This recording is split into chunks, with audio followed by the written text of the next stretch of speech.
ఇవాళ అయితే మనం బాదుషా ప్రిపేర్ చేసుకుందాం వచ్చేయండి. దీనికోసం ప్యాన్లో 2 కప్పుల షుగర్ 1.5 కప్పు వాటర్ యాడ్ చేసుకొని షుగర్ అయితే మెల్ట్ చేసుకోవాలి.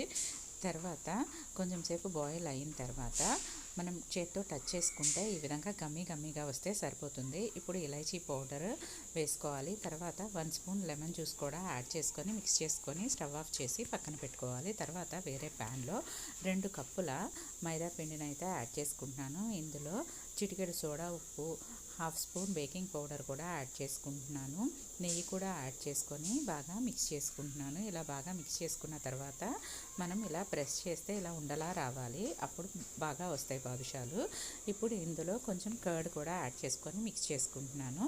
తర్వాత కొంచెంగా వాటర్ యాడ్ చేసుకుంటూ మిక్స్ చేసుకుంటున్నాను. ఇలా మిక్స్ చేసుకున్న తర్వాత ఇలా ఫోల్డ్ చేసుకుంటూ మనం పిండిని అయితే ఈ విధంగా ఫోల్డ్ చేసుకుంటూ ప్రెస్ చేసుకుంటూ ముద్దలా చేసుకొని పక్కన పెట్టుకోవాలి.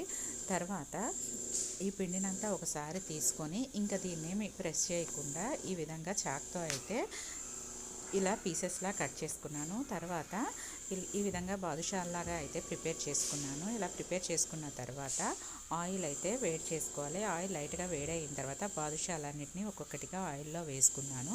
తర్వాత టర్న్ చేసుకొని 2 సైడ్ల మంచిగా అయితే బ్రౌన్ కలర్ వచ్చే వరకు ఫ్రై చేసుకున్నాను. ఈ ఫ్రై చేసుకున్న బాదుషాలని మనం రెడీ చేసి పెట్టుకున్న షుగర్ సిరప్లో అయితే వేసుకొని ఒక 2-3 మినిట్స్ అయితే ఉంచుకొని తీసేయాలి. అంతే, మనకి బాదుషా అయితే రెడీ అయిపోతుంది. ఎంతో ఈజీగా ప్రిపేర్ చేసుకోవచ్చు. మీకు ఈ వీడియో నచ్చితే ప్లీజ్ సబ్స్క్రైబ్.